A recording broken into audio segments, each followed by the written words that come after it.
कहानी की शुरुआत होती है उस समय में जब दूसरा विश्व युद्ध चल रहा था। डेसमंड नाम का एक जवान लड़का भी फौज में भर्ती हुआ, बाकी सबकी ही तरह अपने देश की सेवा करने के लिए। जब वो ट्रेनिंग कैंप में पहुंचा तो उसने सोचा नहीं था कि आगे का सफर इतना मुश्किल होने वाला है। उसी वक्त उनका ड्रिल सार्जेंट धमाकेदार तरीके से अंदर आया। वो इतनी जोर से बोल रहा था कि पास खड़ा आदमी तो बहरा ही हो जाए। स्मिटी नाम का एक फौजी जो पहले एक चाकू से खेल रहा था, वो सार्जेंट की अचानक हुई एंट्री की वजह से ऐसा चौंका कि उसका चाकू उसकी पैर में ही गड़ गया और एक फौजी को तो कपड़े पहनने तक का समय नहीं मिला। सार्जेंट हॉवेल बिल्कुल उसी तरह का फौजी था जैसा फिल्मों में दिखाया जाता है, ऊंची आवाज में चिल्लाने वाला, गुस्सैल और लोगों के हुलिये पर कमेंट करने वाला। डेसमंड को उसका ये अजीब सा तरीका बड़ा ही मजेदार लगा, लेकिन अब जो फौजी सही वक्त पर कपड़े नहीं पहन पाया था उसे सजा दी गई, जिसमें उसे पहली ट्रेनिंग बिना कपड़ों के ही करनी पड़ेगी। ट्रेनिंग की शुरुआत में उन लोगों को अलग अलग तरीके से गांठ मारनी सिखाई गई ताकि वो जल्द से जल्द रस्सी को बढ़िया तरीके से बांध सके।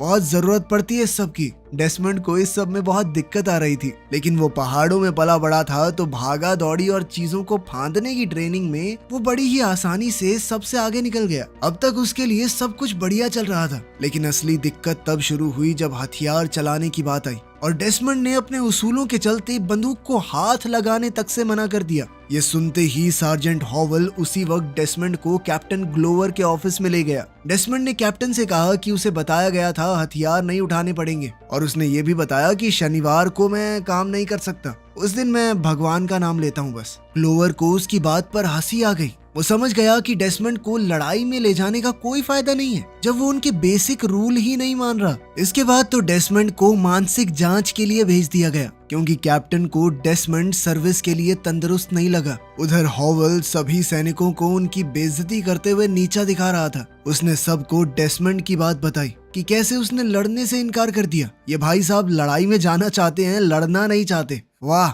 उसने सबसे कहा कि युद्ध में कुछ भी करना, इस आदमी पर भरोसा मत करना। उसी दिन रात के समय लाइट बंद होने से पहले डेसमंड अपनी बाइबल में अपनी मंगेतर की तस्वीर देख रहा था। तभी स्मिटी ने उससे बाइबल छीन ली, लेकिन डेसमंड गुस्सा नहीं हुआ। उसने बड़े आराम से कहा कि भाई दे दे यार। अगले दिन डेसमंड अपने दिमाग की जांच के लिए पहुंचा। डेसमंड ने बताया कि वो बिल्कुल तंदुरुस्त है, उसे कोई बीमारी नहीं, वो बस थोड़ा अलग है, भगवान पर भरोसा रखता है, वो कोई पागल तो नहीं। डॉक्टर को समझ आ गया कि डेसमंड बिल्कुल ठीक है और पागल बोलकर तो उसे बिल्कुल निकाला नहीं जा सकता। उसे युद्ध में एज अ मेडिक काम करना है तो उसे अनुमति दी जा सकती है, लेकिन इसके लिए उसे ट्रेनिंग तो पार करनी पड़ेगी। लेकिन अब तो कैप्टन ग्लोवर की ईगो पर आ गई थी, वो उसे निकालना ही चाहता था। जब वो नियमों के हिसाब से उसे नहीं निकाल पाया तो उसने हॉवेल को डेसमंड की ट्रेनिंग और कड़ी करने को कहा। उसी पल से डेसमंड को सबसे मुश्किल और थकाने वाले काम दिए जाने लगे। टॉयलेट साफ करने का काम भी उसे ही दिया जाने लगा। उसकी हालत और बदतर करने के लिए हॉवेल ने एक सुबह उसका बिस्तर उलट पुलट कर दिया और सभी सैनिकों की आने वाली छुट्टी रद्द कर दी। इसकी वजह उसने डेसमंड को बताया। सबको डेसमंड पर बहुत ज्यादा गुस्सा आ गया और उस रात कुछ लोगों ने मिलकर जब वो सो रहा था तो उसे खूब मारा। स्मिटी जो दूर से ये सब देख रहा था वो सोच में पड़ गया कि आखिर ये आदमी क्यों जाना चाहता है लड़ने। इसे घंटा कोई रिस्पेक्ट नहीं मिल रही, लोग गाली अलग से दे रहे हैं, क्यों नहीं जा रहा घर पे। अगली सुबह हॉवेल ने देखा कि डेसमंड के पूरे शरीर पर घाव थे और तरस खाकर उससे कहा कि बेटा तू चला जाना, जा क्यों नहीं रहा है यहाँ से, चला जा। लेकिन डेसमंड ने सीधा मना कर दिया कि चाहे कुछ भी हो जाए, मैं युद्ध में देश को बचाने के लिए जाऊंगा तो जाऊंगा। और तो और डेसमंड ने उन सिपाहियों के नाम भी नहीं बताए जिन्होंने उसे मारा था, बल्कि उसने कहा कि मैं तो गिर गया था इसीलिए ये निशान पड़े। जैसे ही उनकी ट्रेनिंग खत्म हुई सभी सैनिकों को छुट्टी मिल गई सिवाय डेसमंड के, जिसे ऑर्डर के खिलाफ जाने की वजह से अरेस्ट कर लिया गया। उधर घर पर उसकी मंगेतर डोरोथी शादी वाले दिन उसका इंतजार कर रही थी। जब वो नहीं आया तो डोरोथी कहीं ना कहीं समझ गई कि जरूर कुछ तो हुआ है। डेसमंड ऐसे ही उसे छोड़ेगा नहीं। जेल में बंद डेसमंड अब अंदर से टूट गया था। उसी दौरान ग्लोवर उससे मिलने आया। उसने सुझाव दिया कि अगर डेसमंड अपनी गलती मान ले तो बिना किसी कार्रवाई के उसे छोड़ दिया जाएगा, लेकिन डेसमंड ने कहा कि मैं गलत बात का साथ नहीं दे सकता। इसके बाद डोरोथी उससे मिलने आई। दरअसल बात बस इतनी थी कि वो बंदूक चलाने को मान ही नहीं रहा था, जिसके बिना उसकी ट्रेनिंग पूरी नहीं हो सकती। डोरोथी ने उससे कहा कि तुम मान क्यों नहीं जाते, एक बार ट्रेनिंग पूरी कर लो फिर मत चलाना। लेकिन डेसमंड का फैसला नहीं बदला, और वो हमेशा से ऐसा नहीं था। उल्टा बचपन में तो वो बहुत गुस्सैल था। वो इतना कैसे बदल गया ये दिखाने के लिए कहानी समय में पीछे गई। अब हम एक छोटे डेसमंड को देखते हैं। उसका हैल नाम का एक भाई भी है। उसकी माँ बर्था एक बहुत ही धार्मिक औरत है और पिता टॉम एक रिटायर्ड फौजी। दोपहर के वक्त डेसमंड और हैल आपस में लड़ रहे थे। लड़ते लड़ते बात बहुत ज्यादा बढ़ गई और डेसमंड ने गुस्से में आकर एक ईंट अपने भाई के माथे पर दे मारी, जिसके बाद हैल मरते मरते बचा।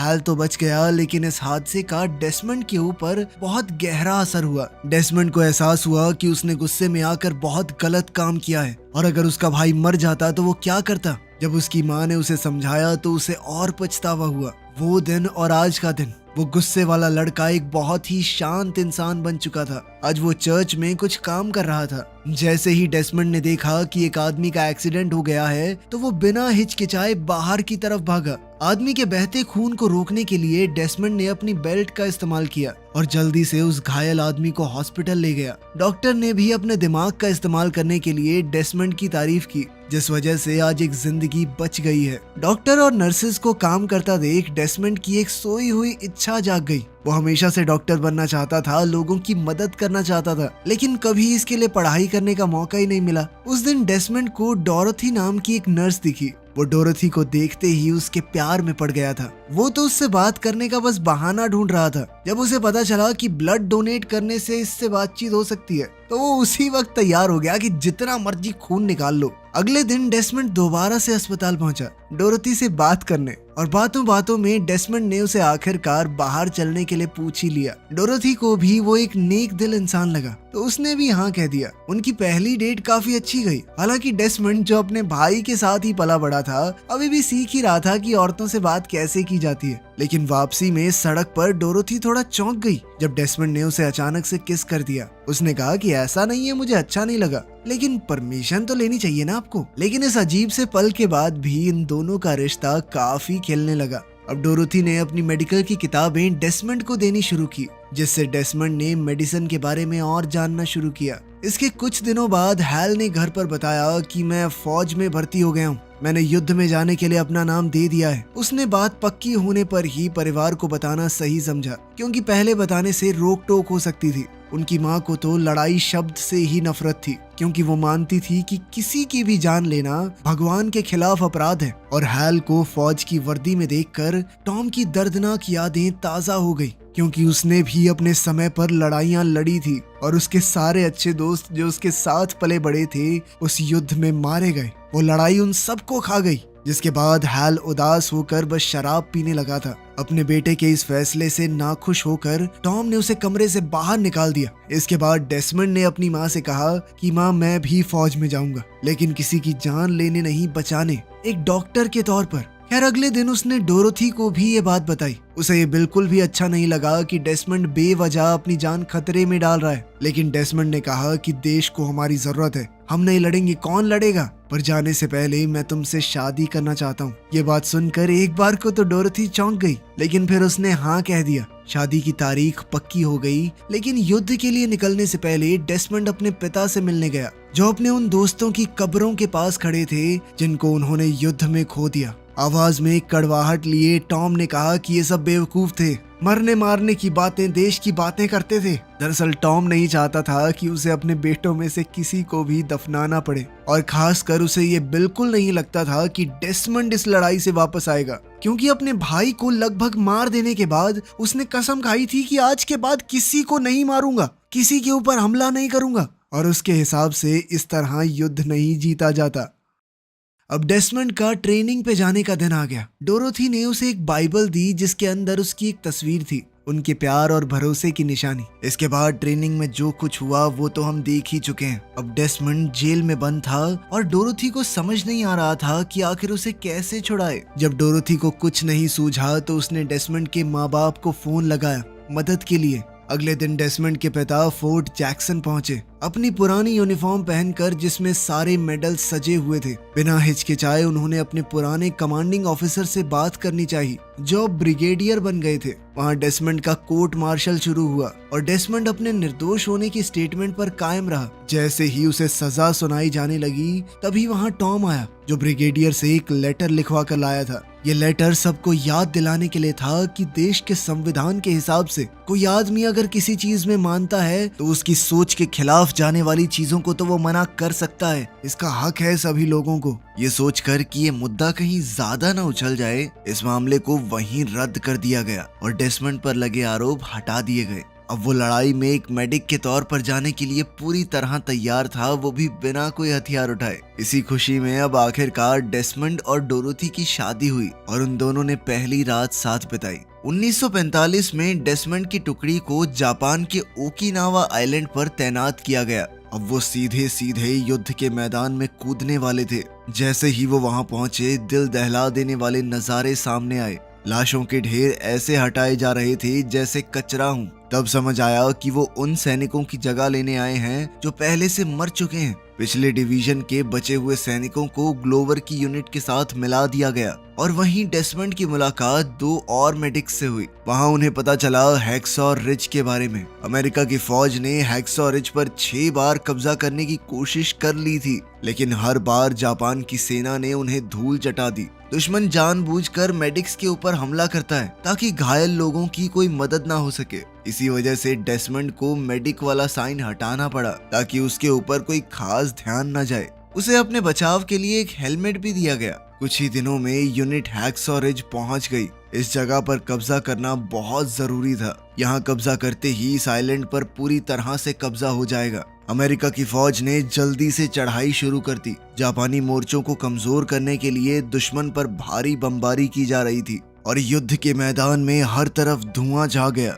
उनकी यूनिट इस चीज का फायदा उठाकर चोटी की ओर चढ़ने लगी, लड़ाई के लिए एकदम तैयार। लेकिन वो कहां जानते थे कि ये युद्ध बहुत ज्यादा भयानक होने वाला है। जैसे जैसे वो ऊपर बढ़ते चले, जापानी फौज की तरफ से भी भयानक बमबारी होने लगी। एक के बाद एक फौजी मरने लगे, लेकिन डेसमंड जितने आदमियों को बचा सकता था उनकी मदद करता रहा, यहाँ तक कि उन सिपाहियों की भी जो पहले छूट गए थे। कई बार जापान के सैनिक डेसमंड को मारने के काफी करीब आ गए, लेकिन स्मिटी ने मौका मिलने पर उसकी जान बचाई। स्मिटी सबको मारता रहा और डेसमंड को कई बार बचाया। बहुत ही लंबे और खतरनाक युद्ध के बाद रात आ गई और अमेरिकन्स ने मोर्चा संभालने का फैसला किया। उन्होंने वहीं पर कैंप लगा लिया ताकि सुबह होते ही पूरी चोटी के ऊपर कब्जा किया जा सके। हॉवल ने सबको बताया कि कहीं भी अकेले जाना बहुत खतरनाक है, इसलिए अपने अपने गड्ढों में ही आराम कर लेना, इधर उधर बाहर मत जाना। लेकिन डेसमंड पूरी जान लगाकर घायल सैनिकों को बचाने में लगा हुआ था। वो नहीं चाहता था कि एक भी जिसे बचाया जा सकता है वो बेमौत मारा जाए। वो अपनी जान के बारे में ना सोचते हुए जिंदा बचे हुए लोगों को बचाने निकल पड़ा। डेसमंड ने कुछ घायल सैनिकों की जान बचा ली और उन्हें वापस ले आया। इसके बाद वो और स्मिटी एक गड्ढे में आराम करने लगे। अब स्मिटी का बर्ताव डेसमंड के लिए पूरी तरह बदल गया। जिस तरह डेसमंड अपने बारे में ना सोचते हुए सबकी जान बचाने में लगा हुआ था, उससे स्मिटी की आंखों में उसके लिए बहुत ज्यादा इज्जत आ गई थी। दोनों ने आपस में थोड़ा हंसी मजाक किया और उनका रिश्ता काफी बेहतर हो गया। जब डेसमंड सोया तो उसे युद्ध के डरावने सपने आने लगे। उसने देखा कि दुश्मन उनके खड्डे में घुस गया और उन दोनों को मार दिया। वो बेहद डरा हुआ था और उसने अपना सपना स्मिटी को बताया। लेकिन स्मिटी ये सुनकर दंग रह गया कि तूने सपने में भी हथियार नहीं उठाया जब वो दुश्मन हमें मारने वाले थे। कमाल आदमी है भाई तू।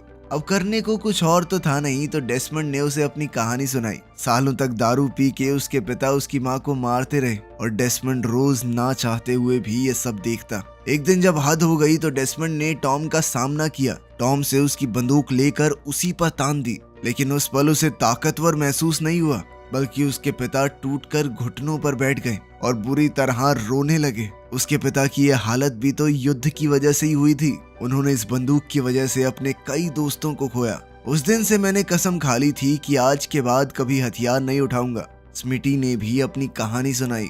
उसने कभी अपने पिता को नहीं देखा और उसकी माँ उसे एक अनाथ आश्रम में छोड़ गई जब वो बच्चा था। खैर सुबह होते ही जापानी फौज ने पलटवार शुरू कर दिया। अभी अमेरिकी फौजी थोड़ी थोड़ी कच्ची नींद में ही थे। भारी बमबारी के चलते हॉवल ने पीछे हटने का ऑर्डर दिया। उनकी नेवी ने उनकी सुरक्षा करने की कोशिश की, लेकिन जापानी फौज बहुत ज्यादा खतरनाक बमबारी कर रही थी। इस सब में स्मिटी बुरी तरह घायल हो गया, लेकिन डेसमंड नहीं डरा। उसने अपने दोस्त को उठाया और सुरक्षित जगह पर ले गया। कोई और रास्ता नहीं था तो अमेरिकन फौज पूरी तरह से वहां से हट गई और चोटी से नीचे उतर आई। डेसमंड भी वहां से जा सकता था, लेकिन वो नहीं गया। उसे रोते हुए आदमियों की चीखें सुनाई दे रही थी जो अब पीछे छूट गए थे। उसने फैसला किया कि इन सबको बचाना होगा। कैप्टन ग्लोवर पीछे हटने की अगुवाई कर रहा था। बचे हुए सैनिकों को इकट्ठा करके वो वहां से निकलने लगा। उन्होंने उस जगह की निगरानी के लिए कुछ ही फौजियों को पीछे छोड़ा। वहीं अपनी जान की परवाह किए बिना डेसमंड इस तबाही के बीच में जूझ रहा था।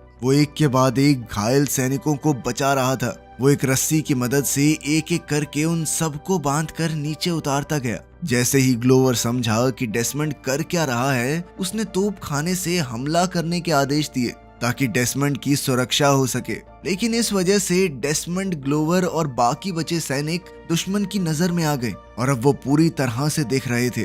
कभी भी हमला हो सकता था, लेकिन फिर भी डेसमंड ने हार नहीं मानी। गाड़ियां आई ताकि घायल सैनिकों को ले जा सकें, जिन्हें डेसमंड नीचे उतार रहा था। वो तब भी नहीं रुका जब जापानी सैनिक नजदीक आ गए। अचानक डेसमंड को एक घायल फौजी मिला। अपने दिमाग का इस्तेमाल करते हुए डेसमंड ने उस पर मिट्टी डाल दी ताकि दुश्मनों को वो दिखे ना, और खुद के ऊपर एक लाश रख दी। ये तरीका काम कर गया और जापानी सैनिक बिना उन्हें देखे वहां से निकल गए। उनके जाते ही डेसमंड ने उस छुपाए हुए घायल सैनिक को निकाला और पहाड़ी के नीचे रस्सी से उतार दिया। वहीं हताश हो चुका ग्लोवर अपने सुपीरियर से मदद की मांग कर रहा था, लेकिन युद्ध के चलते अब वो भी मदद भेजने में झिझक रहे थे। जैसे जैसे ये युद्ध आगे बढ़ रहा था, डेसमंड ने एक खतरनाक कदम उठाया। वो चोटी से नीचे उतरने लगा, लेकिन इस बार दुश्मन ने उसे देख लिया। भारी गोलाबारी के चलते डेसमंड एक जापानी टनल में कूद गया।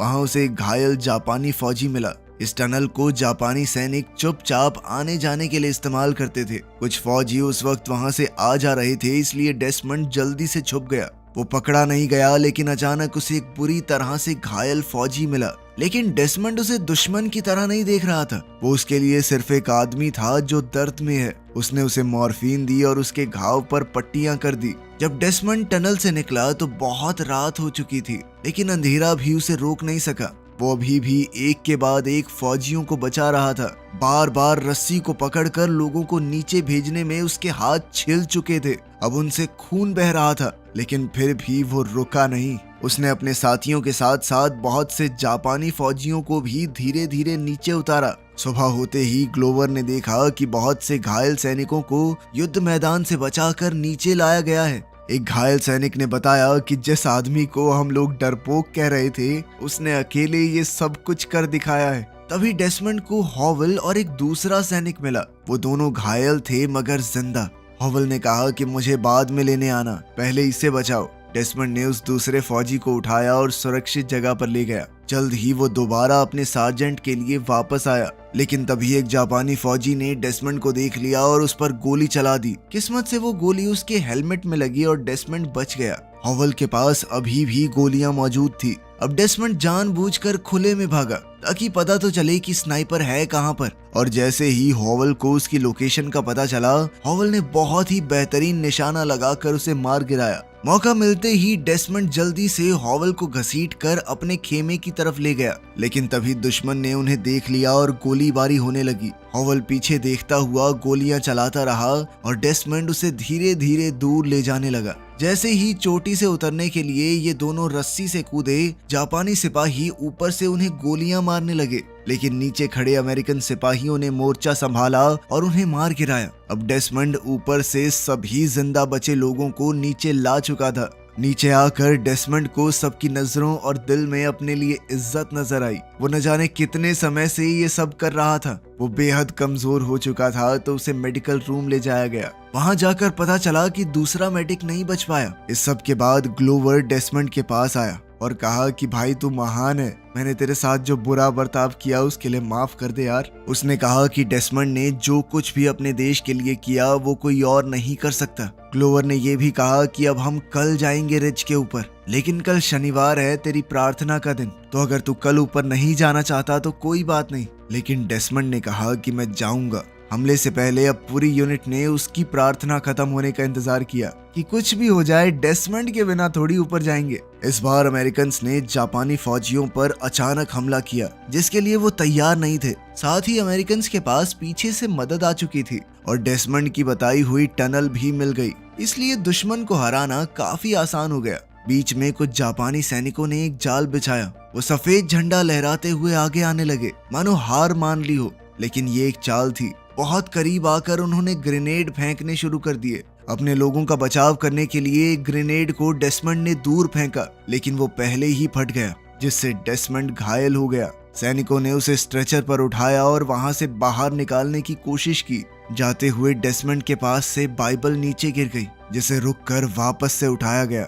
अमेरिकन फौज आखिरकार जीत गई थी और हैक्सॉ रिज पर कब्जा पूरा हो गया। ये एक सच्ची कहानी है डेसमंड डॉस की, जिसने हैक्सॉ रिज पर अकेले 75 घायल सैनिकों की जान बचाई थी। डेसमंड पूरी दुनिया में शायद इकलौता ऐसा आदमी था जिसने बिना कोई हथियार उठाए युद्ध का रुख ही पलट दिया। उसके बिना वो 75 फौजी बच ना पाते। उसकी बहादुरी के लिए उसे मेडल ऑफ ऑनर मिला, जो कि युद्ध के दौरान मिलने वाला अमेरिका का सबसे बड़ा अवार्ड है। अगर वीडियो पसंद आई तो लाइक कर देना, चैनल को सब्सक्राइब कर देना। मिलते हैं अगली वीडियो में।